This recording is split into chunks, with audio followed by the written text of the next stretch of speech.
पाकिस्तान बहुत ही गरीब मुल्क है। पाकिस्तान में पॉवर्टी लेवल बहुत ज़्यादा है। अगर आप हर चीज़ ही बंद हो कर देंगे, लोगों ने अपने खाने पीने का अरेंजमेंट भी करना है, लोगों ने मेहनत मजदूरी भी करनी है, लोगों ने घरों से बाहर जाना है, लोगों ने अपने कारोबार चलाने हैं। खुदा का नाम है, मैं उनके आगे हाथ जोड़ता हूँ कि यार फिरौनियत को एक साइड पे छोड़ दो, अब लोगों पे तरस खाओ। ये एक इम्तहान का वक्त है, ये एक आजमाइश का वक्त है। मुखय्यर हजरात को सामने आना चाहिए। फैक्ट्रियाँ आप बंद कर देंगे, आप बड़े बड़े कारखाने बंद कर देंगे, आप मार्केटें बंद कर देंगे, तो गरीब आदमी तो मर गया ना घर में। वो कहाँ पर जाएगा, वो कहाँ से कमा के अपने बच्चों को देगा।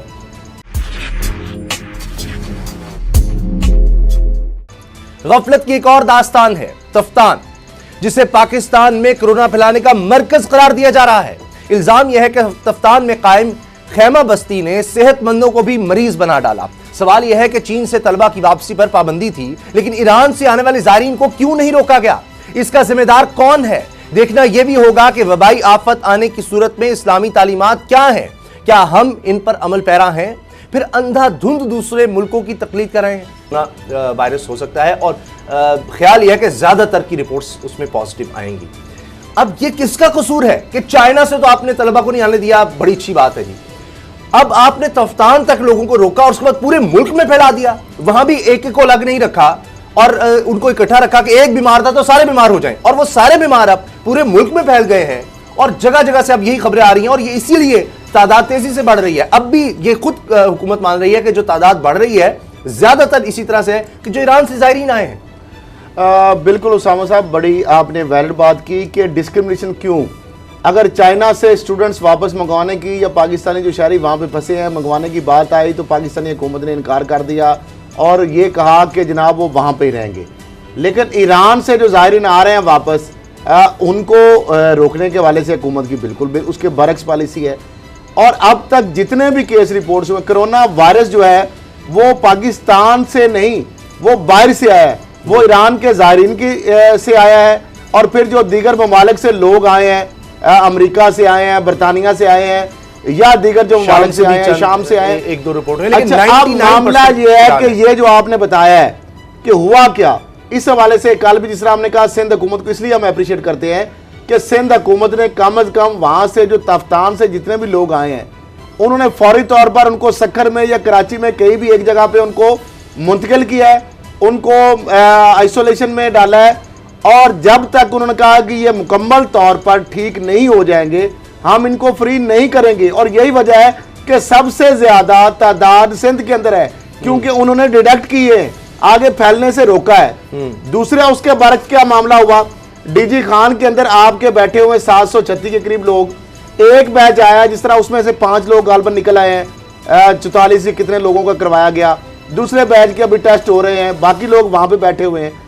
अब पंजाब के अंदर जो नहीं आ रहे अगर फिगर्स, या केपीके के अंदर बाद में जो आए हैं, अफगानिस्तान से भी चीज़ें आ रही हैं, जो कोई अफगानी शहरी थे जो सऊदी अरब से वापस आए या ईरान से जो वापस ज़ायरीन के साथ जो आ रहे हैं। तो मामला ये है कि हमारे पास, जिस तरह वज़ीर-ए-आज़म इमरान खान साहब ने कहा है कि हमारे पास जनाब सलाहियत नहीं है, हम इससे नहीं निपट सकते। उन्होंने इवन के इंटरनेशनल जो कर्जा देने वाले जो ममालिक हैं या इदारे हैं, उन्होंने कहा जी आप हमारा कर्जा माफ कर दें, और अगर ये फैल पड़े तो हम इसको रोक नहीं। मुझे ये बताएं कि जो अभी इस्लामी तालीमात की आप बात कर रहे थे, उसमें तो यही कहा गया है कि आप एक जगह दूसरी जगह हिजरत ना करें। तो अगर आपने वो जो वायरस के जो लोग बाहर वायरस ज्यादा थे वो तो आप पूरे पाकिस्तान में फैल चुके हैं, सिंध ने तो उनको काबू कर लिया है, लेकिन पंजाब के अंदर, केपीके के अंदर बाकी जो इस्लामाबाद जो चले गए लोग, उनको तो उस तरीके से प्रॉपर उनकी स्क्रीनिंग नहीं है। अब बाबर साहब को रोकना तो बहुत मुश्किल हो जाएगा। बाबर साहब, 3 अरब रुपए के फंड का ऐलान किया सिंध हुकूमत ने, और काबीना ने, वज़ीर आला सिंध समेत काबीना और कानूनी वजीरों ने 1 माह की तनख्वाह भी इस फंड में देने का ऐलान किया है। अभी जिस तरह ब्रेकिंग न्यूज़ भी चल रही है कि सिंध हुकूमत ने कुछ और फैसले किए हैं, जिनमें रेस्टोरेंट्स भी बंद किए जा रहे हैं, तफरीगाहें बंद की जा रही हैं, परसों से सरकारी दफ्तर बंद किए जा रहे हैं। ये अब सब एहतियात के तौर पर है, लेकिन अगर ये तफ्तान वाला मामला वफाकी हुकूमत कुछ बेहतर तरीके से हैंडल कर लेती तो ये सब करने की ज़रूरत ना पड़ती। अब इससे तो ज़ाहिर खौफ रास लोगों में फैलेगा, रेस्टोरेंट बंद है, मुआशी तौर पर भी बहुत ज़्यादा इससे नुकसान होगा, खौफजदा हो जाएंगे लोग, रोज़गार का भी मसला हो जाएगा। लेकिन ये सब ऐसे लग रहा है कि ये बहुत बड़ी गफलत और कोताही है। दुख इस बात का है, देखिए कुदरती आफत अपनी जगह है, उस पर किसी का बस नहीं होता, लेकिन आप एहतियात तो कर सकते थे। इतनी बड़ी नाअहली, इतनी बड़ी गफलत। उसामा साहब, मुझे लग रहा है कि फेडरल गवर्नमेंट का सारा फोकस जो था वो चाइना की तरफ रहा है। ये प्रीएम्प्ट कर ही नहीं सके, ये इनको अंदाज़ा ही नहीं था कि किस कदर कोरोना वायरस जो है वो ईरान में भी फैल चुका है, और इनको शायद ये भी इनको इस चीज़ का भी अंदाज़ा नहीं था कि कितने पाकिस्तानी ईरान में इस वक्त हैं, कितने पाकिस्तानी ज़ायरीन वहाँ पर मौजूद हैं।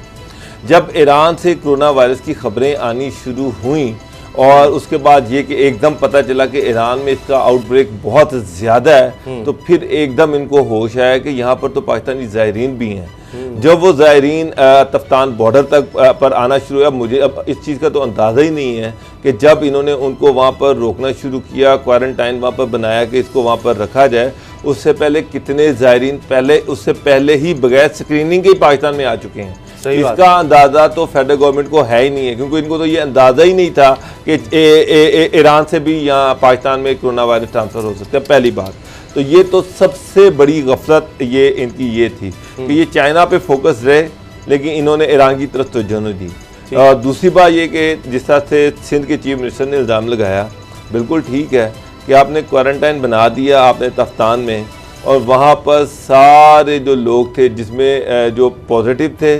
और जो पेशेंट थे और जो तंदुरुस्त थे, उन सबको इकट्ठा कर दिया, बजाय कि आप सबकी स्क्रीनिंग करते, उनको अलग-अलग रखते और उनको अलग-अलग फोकस करते, आपने उनको सबको इकट्ठा कर दिया।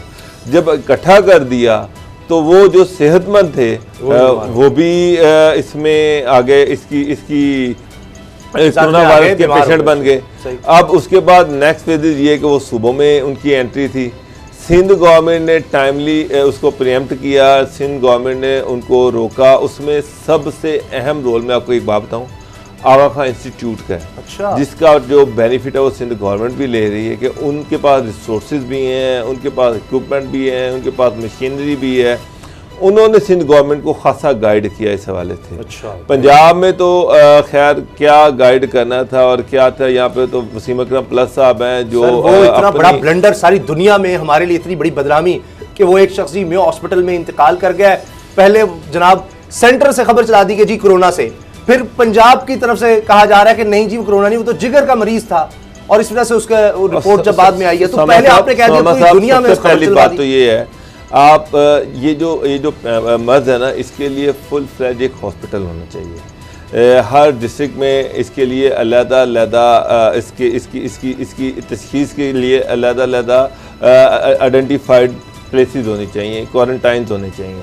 जिस तरह से चाइना ने वुहान में 1000 लोगों का अलग से हॉस्पिटल बनाया और 3-4 ऐसे हॉस्पिटल बनाए। सर वो तो उन्होंने सारी दुनिया में चीन ऐसा सारी दुनिया में ऐसे हो रहा है कि अलग इसके लिए हॉस्पिटल बनाए जा रहे हैं ताकि हमारे पास वसाइल ही नहीं है। उसामा साहब, वसाइल की बात नहीं है, बात अकल की है, बात नीयत की है, बात जो है फोकस होने की है। मसला ये है कि आपने जो है मेयो हॉस्पिटल का एक वार्ड जो है वो उनके लिए कर दिया। अब मेयो हॉस्पिटल में हर तरह का पेशेंट आ रहा है, ओपीडी में हर तरह का पेशेंट आ रहा है। अब 1-2 बंदे आएंगे वहाँ पर जो है वो हर तरह की बीमारियों के बंदे आएंगे, वो जब इकट्ठे होंगे तो आप इससे सोचें कि क्या होगा। बेहतर तो ये था कि ये कोरोना वायरस के लिए बिल्कुल एक अलहदा से या तो एक हॉस्पिटल को खाली कर लेते, उसको सिर्फ कोरोना वायरस की ट्रीटमेंट के लिए रखते, वहाँ पर सिर्फ उन्हीं के पेशेंट्स को देखते, चाहे कोई 400-500 बेड का एक हॉस्पिटल लाहौर में देख लेते, एक आधा शेखुपुरे में कोई DHQ हॉस्पिटल देख लेते, कोई इस तरह छोटे-छोटे हॉस्पिटल जो है उनको सेपरेट करके वहाँ पर पेशेंट्स को देखा जाए। लेकिन इशू ये है कि यहाँ पर नीयत ही नहीं है। पंजाब गवर्नमेंट जो है वो सोई पड़ी है, आप बलूचिस्तान गवर्नमेंट जो है वो सोई पड़ी है। जहाँ जहाँ तब्दीली सरकार है वहाँ पर आप देखेंगे कोई कोऑर्डिनेटेड एफर्ट नहीं हो रही। डाटा कलेक्ट करने पे लगे हैं और कुछ नहीं सूबों में और फेडरल गवर्नमेंट में, पीटीआई की अपनी जहाँ पर गवर्नमेंट है वहाँ पर सूबों में और फेडरल गवर्नमेंट में कोई कोऑर्डिनेशन नाम की चीज़ नज़र नहीं आ रही यहाँ पर। ये और सेकेंडली थोड़ा सा मीडिया जो है इसको भी थोड़ा सा हाथ होला रखना चाहिए। ये बड़ा सब्र आजमा चीज़ है। एक चीज़ याद रखिएगा कि ये जो लोग आए हैं आपको नहीं पता कि ये लोग किन लोगों से मिले हैं, इनका इंटरेक्शन कितने लोगों से हो चुका है जो हॉस्पिटल में आ रहे हैं।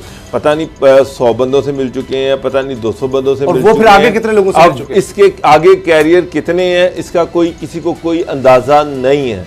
तो ये आपको पता है कि ये एक से दूसरे में बड़ी जल्दी से ट्रांसफ़र होता है, तो गवर्नमेंट को तैयार रहना चाहिए कि कैरियर बेतहाशा है और इसका आउटब्रेक भी इसी तरह से होगा।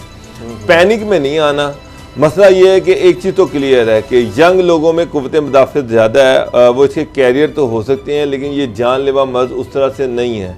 दुनिया में 98 से 99% लोग जो हैं उनको कुछ नहीं हुआ, शायद 1% टोटल डेथ्स हुई हैं, वो बूढ़े लोग ज़्यादा हैं। इटली में जो लोग ज़्यादा जिनकी डेथ्स हुई हैं या चाइना में हुई, तो आप देखें कि उनमें बूढ़े लोग ज़्यादा हैं या वो लोग जिनके जिस्म में कुव्वत मुदाफ़त बहुत ही कम थी, शुगर के, दिल के, अस्थमा के, शुगर एस्मेटिक हैं या जो जिनमें कुव्वत मुदाफ़त बहुत कम है, वो लोग इसका शिकार हुए हैं। तो इस चीज़ को सेंसिटाइज करने की ज़रूरत है, तो इससे डरने की ज़रूरत नहीं है। हाँ, ये बात है कि जो बूढ़े लोग हैं उनका थोड़ा सा ख्याल ज़्यादा रखा जाए, उनको इससे बचाया जाए, उनको बाहर नहीं निकलने दिया जाए। अब इश्यूज बेताशा हैं। अब आप जो बात हम कर रहे हैं कि जी बंद कर दिया जाए स्कूल, कॉलेज, अस्पताल, बाजार, अब मुझे समझ बताइए इसका कोई कसूरवार है? पाकिस्तान बहुत ही गरीब मुल्क है। पाकिस्तान में पॉवर्टी लेवल बहुत ज़्यादा है।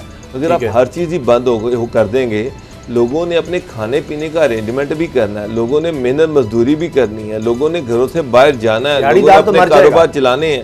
आप ये कह देना खैर साहब कि बड़ा आसान है कि हर चीज को बंद कर दिया जाए। जिसने घर में कमा के रोटी, जिसके घर में एक बात की रोटी सुन ले जो है अब मुखैर हज़रात लोगों को आना चाहिए आगे। ये अब ये इम्तहान है, यहाँ पे अरबों खरबों रुपया लुटा गया है इस मुल्क का, खुदा का नाम है। मैं उनके आगे हाथ से जोड़ता हूँ कि यार फिरौनियत को एक साइड पे छोड़ दो, अब लोगों पे तरस खाओ। ये एक इम्तहान का वक्त है, ये एक आजमाइश का वक्त है। मुखैर हज़रात को सामने आना चाहिए। फैक्ट्रियाँ आप बंद कर देंगे, आप बड़े बड़े कारखाने बंद कर देंगे, आप मार्केटें बंद कर देंगे, तो गरीब आदमी तो मर गया ना घर में, वो कहाँ पर जाएगा, वो कहाँ से कमा के अपने बच्चों को देगा।